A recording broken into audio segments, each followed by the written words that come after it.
Hedge यानी कुछ नहीं। ये फारसी का लफ्ज है जिसका मतलब है कुछ नहीं, कुछ नहीं।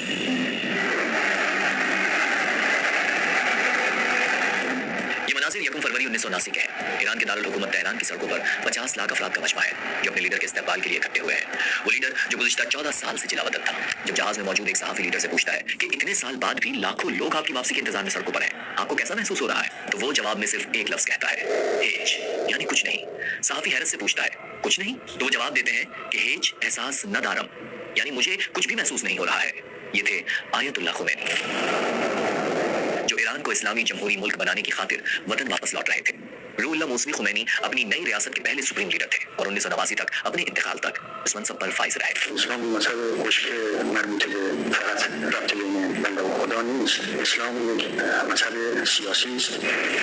सियासतदान होने से पहले वो फिक़्ह जाफरिया के बेहतरीन स्कॉलर्स में से एक थे। इन स्कॉलर्स को आयतुल्लाह का लक़ब दिया जाता था। यही वजह है कि उनकी शिनाख्त हमेशा आयतुल्लाह खुमैनी के नाम से ही रही। सन 1902 में पैदा होने वाले बच्चे ने कैसे अपने वतन ही नहीं पूरे रीजन बल्कि आलमी सियासत को भी बदला, ये कहानी बहुत ही दिलचस्प है जो आज हम आपको रफ्तार पर सुनाएंगे। तो चैनल को सब्सक्राइब कीजिए, बेल आइकन जरूर दबाइए और हमारे साथ चलिए। रूहुल्लाह खुमैनी शियों के 7वें इमाम मूसा काजिम की नस्ल से थे। आप 24 सितंबर 1902 को मरकजी ईरान के एक छोटे से शहर खुमैन में पैदा हुए। वालिद आगा मूसा को 1903 में कत्ल कर दिया गया। तब रूहुल्लाह सिर्फ 4 महीनों के थे।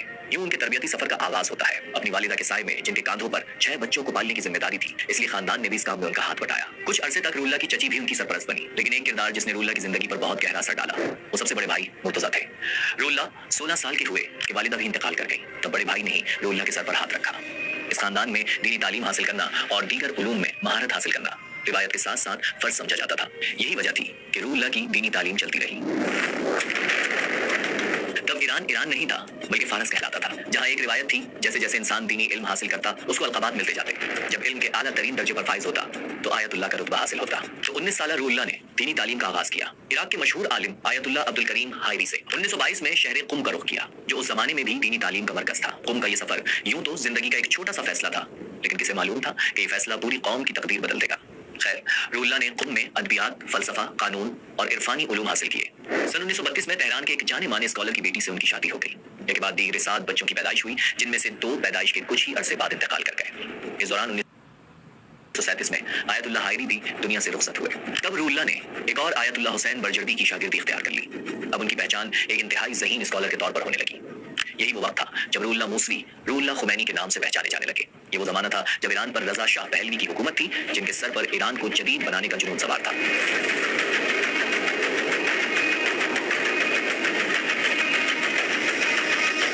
दूसरी जंग अजीम की वजह से मुल्क के सियासी हालात तो खराब थे ही, इखलाकी हालात भी बदतरीन थे। मुल्क के शहर पार्टी सिटी बने हुए थे, नाइट क्लब थे। ईरान पूरी दुनिया में शराब बरामद करता था।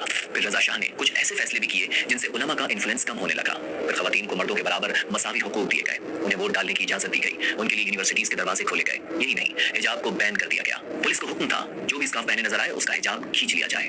अब ईरान की सड़कों पर खवातीन मगरिबी लिबास में नजर आती। तंग जीन्स, मिनी स्कर्ट्स और स्लीवलेस शर्ट्स तो आम थी। उसके बाद इमाम खुमैनी की तहरीक कैसे खड़ी हुई ये आगे चलकर बताएंगे। उससे पहले ये जानना जरूरी है कि ईरान की सियासत कैसी थी और उस जमाने में मुल्क किस तरह एक नाजुक मोड़ पर खड़ा था। जिस मुल्क को आज हम ईरान के नाम से जानते हैं, वो एक लंबे अरसे तक काचार खानदान की सल्तनत था। 1908 में मुल्क में तेल निकल आया तो दुनिया की बड़ी ताकतों के मफादात ईरान से जुड़ गए। 1925 में ताकतों के पावर गेम्स के नतीजे में ईरान में इख्तिदार मिला पहलवी खानदान को। पहलवी खानदान का हुकूमत करने का खास अंदाज था, एक कड़ी सेंसरशिप और प्रोपेगेंडे के साथ कौम परस्ती, सेक्युलरिज्म और एंटी कम्युनिज्म पर जोर। उनके दौर में मजहब को बहुत दबाया गया, कई समाजी और फाइनेंशियल रिफॉर्म्स की गई, बल्कि फौज और इंतजामी शोबों में भी ऐसा ही किया गया। मुल्क को जदीद बनाने के लिए पहलवी खानदान ने सहारा लिया जबर का, जुल्म का। रजा शाह ये समझ रहे थे कि जब पड़ोसी मुल्क में मुस्तफा कमाल अतातुर्क ऐसा कर सकते हैं तो वो क्यों नहीं। रजा शाह उनकी तरह मुल्क को जमहूरिया भी बनाना चाहते थे, लेकिन आपको सुनकर हैरत होगी कि बरतानिया उसके खिलाफ था, क्योंकि जमहूरियत आ जाती तो तेल कैसे लूटा जाता। लूली लंगड़ी जमहूरियत भी बरतानिया के इंटरेस्ट के खिलाफ होती, इसलिए उसने बादशाह को खुला सपोर्ट किया। और जब शाह ईरान ने फैसले करना शुरू किए तो मुल्क में बड़ी हलचल पैदा हुई। खासतौर पर मजहबी हलकों में ईरान के हालात तो खराब हो ही रहे थे, दुनिया भी सेकंड वर्ल्ड वॉर की वजह से बुरे हाल में थी, लेकिन तेल जैसी दौलत नहीं छोड़ी जा सकती थी। इसलिए 1941 में सेकंड वर्ल्ड वॉर के दौरान ही रूस और बरतानिया ईरान में घुस आए। रजा शाह को हुकूमत से निकाल दिया गया क्योंकि वो बरतानिया के मफादात के खिलाफ जा रहे थे और उनके नौजवान बेटे मोहम्मद रजा को नया बादशाह बना दिया गया, ऐसा बादशाह जो बरतानिया के इशारों पर चलता। 1951 में ईरान के वजीर आजम मोहम्मद मुसद्दिक ने ऑयल इंडस्ट्री को नेशनलाइज कर लिया। ये एक हरकत दुनिया को हिलाने के लिए काफी थी। बरतानिया और दूसरी आलमी ताकत ईरानी तेल से अरबों डॉलर्स कमाती थी, वो ऐसा बिल्कुल बर्दाश्त नहीं कर सकती थी। उन्होंने शाह पर दबाव डाला और मुसद्दिक की हुकूमत का खात्मा कर दिया, लेकिन ये इतना आसान नहीं था। मुसद्दिक बहुत पॉपुलर थे, इतने कि शाह को अपना फैसला वापस लेना पड़ गया। अब मुसद्दिक को रोकने वाला कौन होता? 1953 में तो मुल्क में ये हालात हो गए कि शाह को जिला वतन होना पड़ा। अब मगरबी दुनिया के मफादात और अंधा मुनाफा खतरे में था। तब अमेरिकी और ब्रिटिश इंटेलिजेंस ने रिटायर्ड ईरानी जर्नैलों की मदद से बगावत की। मुसद्दिक की हुकूमत का तख्ता उलट दिया गया, फौज ने इख्तिदार पर कब्जा कर लिया और रजा शाह को वापस बुलाकर हुकूमत उन्हें दे दी गई। इतनी बड़ी फेवर मिलने के बाद शाह ने वही करना था जो मगरिब कहता। उन्होंने मुल्क को मगरिब सदा करना शुरू कर दिया। 1961 में इनकलाब सफेद के नाम से रिफॉर्म्स की, जिनके पीछे भी अमेरिका ही था। अब ईरान दो हिस्सों में बढ़ चुका था। एक तरफ जिद्दत पसंद ताकतें, जिनके ख्याल में ये इस्लाहात अभी नाकाफी हैं, उन्हें और आगे बढ़ना है, और दूसरी तरफ मजहबी हल्का, जिनके ख्याल में शाह ईरानी तहजीब और मुस्लिम शिनाख्त का कत्ल कर रहे हैं। ये सब एक तरफ। हुकूमत ने जो खुफिया पुलिस सावाग बनाई थी, उसकी वजह से हर तबका शाह से नफरत करने लगा। इस खुफिया पुलिस ने कुछ और किया हो या ना किया हो, लेकिन ये जरूर किया कि ईरान के लिबरल और मजहबी हल्कों को आमने सामने ला खड़ा कर दिया। तब जिन उलमाए दीन को हुकूमत से सबसे ज्यादा इख्तिलाफ था, उनमें इमाम खुमैनी सबसे नुमाया थे। पूरा मजहबी हल्का उनके साए तले जमा हो रहा था और मुल्क इनकलाब की राह पर चल पड़ा। اسلام که الان دست ماست به کلی از سیاست جداش کردن، سرش رو بریدن. اون چیزی که اصل مطلب ازش بریدن و جدا کردن رو ما به پیش دست ما دادن.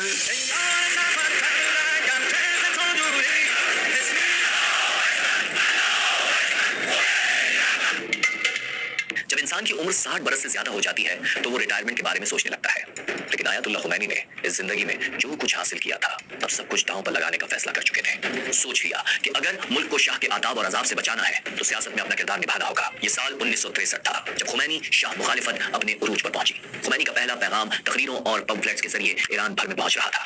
तब शाह ईरान ने कुछ ऐसे फैसले किए जिन्होंने जल्दी पर तेल का काम कर दिया। एक तो औरतों को मजीद हुकूक देने का फैसला, और दूसरा बहाई अक़लियत को दफातर खोलने की इजाजत देना। मुल्क में गोया आग लग गई। 5 जनवरी 1963 मुहर्रम का महीना और मकाम कुम। सुबह सवेरे इमाम खुमैनी के दरवाजे पर दस्तक होती है। सावाक फोर्स रुहुल्लाह खुमैनी को गिरफ्तार कर लेती है। हुकूमत को मुहर्रम में ऐसा काम करने का मशवरा किसने दिया था, कुछ नहीं मालूम, लेकिन जो भी था वो शाह का वफादार तो बिल्कुल नहीं होगा, क्योंकि मुहर्रम एक मुकद्दस महीना था, शिया मुसलमानों के जमा होने, इकट्ठा होने का महीना। ऐसे वक्त में खुमैनी जैसे बाय के आलिम की गिरफ्तारी पर रद्द अमल तो आना था, और आया भी। मुल्क भर में एहतजाज का आगाज हो गया। तेहरान और शराज में तो बात यहाँ तक पहुंच गई कि कई लोग मारे भी गए। मुल्क की मजहबी एस्टेब्लिशमेंट को लगता था कि खुमैनी को कंट्रोल करना आसान होगा, क्योंकि वो बात करने की काबिलियत रखते थे, लोगों को अपनी तरफ मतवज्जा कर सकते थे। तो शाह की मुखालफत में उनसे बेहतर लीडर कोई नहीं होगा, और अपना मकसद हासिल हो जाए तो उन्हें आराम से कंट्रोल भी कर लेंगे। लेकिन 1963 में जो कुछ हुआ, उनकी गिरफ्तारी, रद्द अमल और नतीजे में बहने वाला खून, उसने शाह और मजहबी अशराफिया दोनों के अंदाजे खाक में मिला दिए। अब ईरान में एक नए लीडर का जन्म हो चुका था, धुन का पक्का, अवाम में पॉपुलर और अपने मकसद को हासिल करने का जुनून रखने वाला। वो अब किसी से डिक्टेशन लेने का पाबंद नहीं था। तब तक अमेरिका भी खुमैनी को मौलवियों का एक कमजोर मोहरा समझता था, लेकिन यही गलत अंदाजा अब अमेरिका के गले पड़ने वाला था। अप्रैल 1964 में खुमैनी को रिहा करना पड़ा। अब उनकी तकरीर और तहरीर दोनों पहले से और ज्यादा सख्त हो गई, इतनी सख्त कि शाह ने भी सोच लिया इस मसले को जड़ से उखाड़ना पड़ेगा। नवंबर 1964 में रुहुल्लाह खुमैनी को जिला वतन कर दिया गया। वो पहले तुर्की गए, जहां से शाह की मुखालिफत में ऐसे बयान दिए कि तुर्की भी उनका बोझ नहीं उठा पाया। उसने शाह को पैगाम भेजा कि खुमैनी को ईरान वापस बुलाया जाए। भाई जब आएंगे हजरत मेहदी आ जाएंगे, लेकिन हम अब हाथ पर हाथ कर बैठे रहे, बातिल को चैलेंज भी ना करें। हमें कुछ तो करना चाहिए, वो हाथ मिलाने चाहिए, और कुछ नहीं तो मेहदी का रास्ता जो है साफ करना चाहिए, तबहीद करनी चाहिए। तो ये उनकी बड़ी अजमत है। आयतुल्लाह खुमैनी साहब की जो अहले तशय्युअ ईरान की जो है, उनसे उन्होंने ये बात मनवा दी। और विलायत फकीह के फलसफे के हवाले से ये दो चीजें उनकी जो है बुनियादी फलसफे की है। उन्होंने आवाम को ऐसा खड़ा किया है कि 20,000 से लेकर 30,000 के दरमियान इंसानों ने जाने दी। रुहुल्लाह खुमैनी के इरादे कुछ और ही थे। उनकी नजर थी शीयत के आलमी मरकज इराक के शहर नजफ पर। ये नजफ ही था जहां उन्होंने अपना सबसे अहम नजरिया पेश किया, विलायत फकीह का नजरिया। ये नजरिया क्या था कि जब तक शियों के 12वें इमाम मेहदी नहीं आते, तब तक लोगों पर हुकूमत करने का हक सिर्फ और सिर्फ एक जामिल शराइत मुज्तहिद को हासिल है, और जिसे मुज्तहिद की इजाजत हासिल ना हो उसकी हुकूमत नाजायज है। एक धमाका हो गया। शिया आलिम दो हिस्सों में बट गए। शेख इंसाफी ने फतवा दिया कि इमाम मेहदी के हाजिर होने तक फतवा देने की जिम्मेदारी फकीह यानी उलमा की है, लेकिन लोगों की जानो माल पर विलायत सिर्फ पैगंबर अकरम, उनके अहले बैत और आइमा की है, यानी नबी के बाद हुक्मरानी का हक उनकी नस्ल का है। लेकिन खुमैनी का नजरिया कुछ और था, ये कि अगर नबी करीम सल्लल्लाहु अलैहि वसल्लम की आल में से कोई मौजूद ना हो तो फिर सियासी और दीनी रहनुमाई या हक़ हुक्मरानी सिर्फ ऐसे आलिम के पास हो सकती है जो इस्लामी क़वानीन, शरीयत और फ़िक़्ह पर मुकम्मल उबूर रखता हो। चूंकि खुमैनी इसी उबूर के लिए माने जाते थे, इसलिए ये नजरिया ईरान पर उनकी हुक्मरानी का पहला इल्मी कदम बना। नजफ में में बैठे आयतुल्ला खुमैनी ने ईरान में शाह की मजबूत हुकूमत को घुटने टेकने पर कैसे मजबूर किया, वो भी उस जमाने में जब ना इंटरनेट था, ना मोबाइल फोन्स और ना सोशल मीडिया। लेकिन कोई भी इंसानी दौर हो, मीडिया तो किसी न किसी शक्ल में मौजूद होता है। 1960 की दहाई थी वीडियो और ऑडियो की, खासतौर पर कैसेट्स की। गाने, नोहे, हम, नात, वो हर चीज जो इंसान के कानों तक पहुंचानी हो, उसका जरिया बनते थे ये ऑडियो कैसेट्स। तो खुमैनी का पैगाम आम करने की वजह भी यही कैसेट्स बने। उनकी तकरीरें, लेक्चर, पैगामात सब कैसेट्स में रिकॉर्ड होते और ईरान इस्तेमाल किए जाते, और उनमें मौजूद पैगाम ईरान के हर तबके में पेनिट्रेट कर गया, खासतौर पर यूनिवर्सिटीज के नौजवानों में। पूरे आलम इस्लाम में सिर्फ शिया ईरान ऐसा निकला है कि जिसने बादशाह का खात्मा किया। बाकी सऊदी अरब में बादशाह बैठी हुई है, डटकर बैठी हुई है। खुमैनी का पैगाम बिल्कुल वाज़ेह था। देखिए, वो मर्द और औरत को बराबर हुकूक देने के खिलाफ थे। 2, शाह ईरान की ज़रई इस्लाहात ठीक नहीं। 3, ईरान की खारजा पॉलिसी में अमेरिका और रूस का अमल दखल नहीं होना चाहिए। 4, अक़लियतों को सरकारी ओहदे नहीं देने चाहिए, खासतौर पर बहाई कौम को हुकूमत में नुमाइंदगी देना कबूल नहीं। 5, हम रियासत इसराइल के खिलाफ हैं जो शाह के खानदान और नजरियात पर असर रखता है। एक तरफ ये पैगाम और दूसरी तरफ शाह की एक के बाद एक गलती। मुल्क में बादशाहत के खिलाफ गुस्सा बढ़ता चला गया और 1977 में जब खुमैनी के बड़े बेटे मुस्तफा की पुरअसरार अंदाज में मौत हुई तो मामला और बिगड़ गए।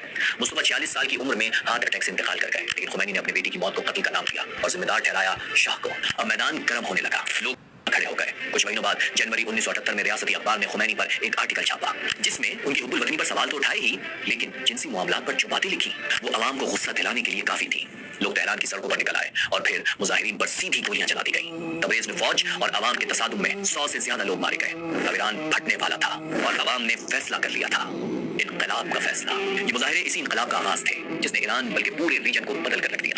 तब इमाम खुमैनी नजफ में थे और इराक पर सद्दाम हुसैन की हुकूमत थी। शाह ईरान ने सद्दाम को कहा कि वो खुमैनी को मुल्क बदल करे। खुमैनी फ्रांस चले गए जहां उन्हें अपने ख्यालात का खुलकर इजहार करने का मौका मिला।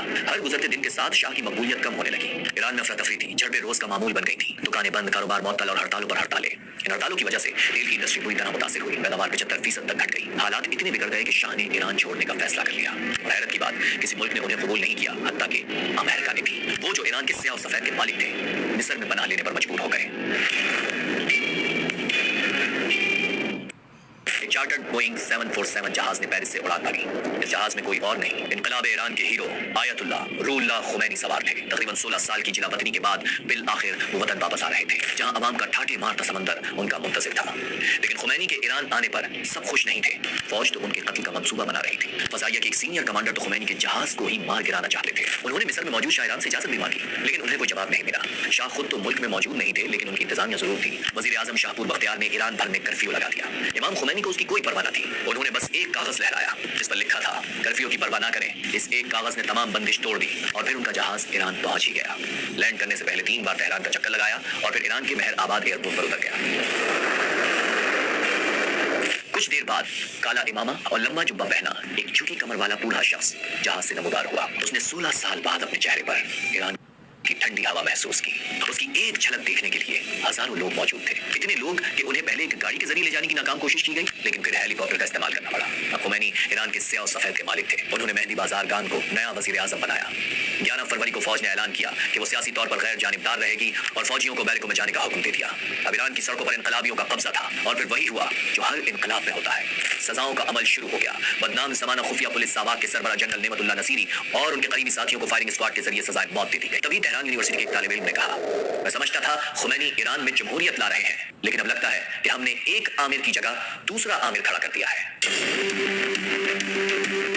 हम धोखे में रह गए। हमारा मकसद ये नहीं था, हमसे कुछ और काम ले लिया गया। ये अल्फाज उन शख्सियात के थे जो गुज़िश्ता 40 साल के दौरान ईरानी इनकलाब से मायूस हो गए। इनकलाब में हिस्सा लेने वाली यूनिवर्सिटीज के तलबा, दानिश्वर और ईरान की कम्युनिस्ट पार्टी समेत दाएं और बाएं बाजू की तंजीमें थी। शाह ईरान का तख्ता तो उलट गया, लेकिन इख्तिदार संभाल लिया इमाम खुमैनी ने। फिर वो हुआ जो किसी ने नहीं सोचा था। आजादी और जमहूरियत के नारे लगाने वाले अब मर्ग बर अमेरिका और मर्ग बर इसराइल के नारे लगा रहे थे। सूरत हाल ये थी कि स्कूल्स में भी असेंबली सेशन के दौरान बच्चों से ये नारे लगवाए जाते। खवातीन पर हिजाब लाजिम कर दिया गया। सिर्फ मुसलमान ही नहीं, हर मजहब की पैरोकार खातून पर शोख रंग, लिपस्टिक, नेल पॉलिश या एक बाल भी नजर आना खातून को जेल ले जा सकता था। नाराज खवातीन ने एहतजाज किया, जिसे दबा दिया गया।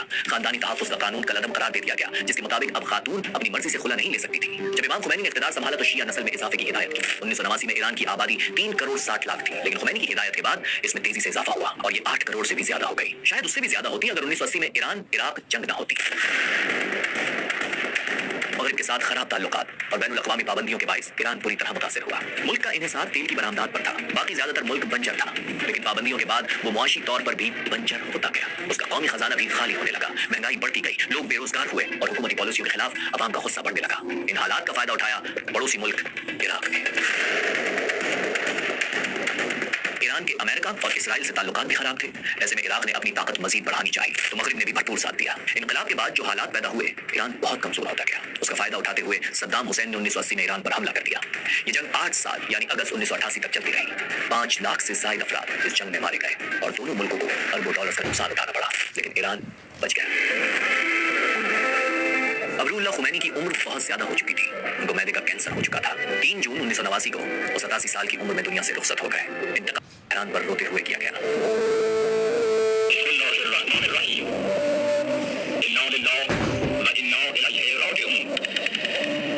गम की फजा ने पूरे मुल्क को लपेट में ले लिया। हंगामी हालत का ऐलान कर दिया गया, तमाम टेलीफोन लाइन काट दी गई, हवाई अड्डे बंद और सरहदें सील कर दी गई। और फिर 11 जून को इंसानी तारीख के सबसे बड़े जनाजों में से एक जनाजा उठाया गया। हुकूमत के मुताबिक 32 किलोमीटर तवील जनाजे में 1 करोड़ से ज्यादा लोग शरीक थे, यानी ईरान की कुल आबादी का 6वां हिस्सा इस जनाजे में शिरकत के लिए आया था। इमाम खुमैनी को स्टेट फ्यूनरल दिया गया। लोगों ने उनकी मैयत का आखिरी दीदार भी किया। हुजूम इतना ज्यादा था कि उसे हटाने के लिए वाटर कैनन का इस्तेमाल करना पड़ा, लेकिन लोग फिर भी न हटे। तब इमाम खुमैनी की मैयत को हेलीकॉप्टर में मुंतकिल कर दिया गया। लेकिन जैसे ही हेलीकॉप्टर नीचे उतरा, हुजूम ने आगे बढ़कर इमाम खुमैनी की मैयत को अपने कब्जे में ले लिया। उनके कफन के टुकड़ों को बतौर यादगार अपने पास रखने की तगोदो शुरू हो गई। बहुत मुश्किल से उनके जनाजे को हुजूम से बचाया गया। इस अमल के दौरान दर्जनों लोगों की जान गई और सैकड़ों जख्मी भी हुए। फिर नमाज जनाजा पढ़ाई गई और तेहरान के बहिश्त ज़हरा कब्रिस्तान में उन्हें दफन कर दिया गया। इमाम खुमैनी का जस्द खाकी तो मनु मट्टी तले दफन हो गया, लेकिन उनका पैगाम आज भी जिंदा है। इस्लाम इसलिए आया है कि दुनिया की तमाम कौमों, अरब, अजम, तुर्क, फारस, सबको एक दूसरे के साथ मुत्तहिद करते और मिल्लत इस्लामिया के नाम पर दुनिया में एक बड़ी मिल्लत कायम करते। ये सदी खुदावंद कादिर के फजल से जालिमों पर मजलूमों की और बातिल पर हक की फतह की सदी है।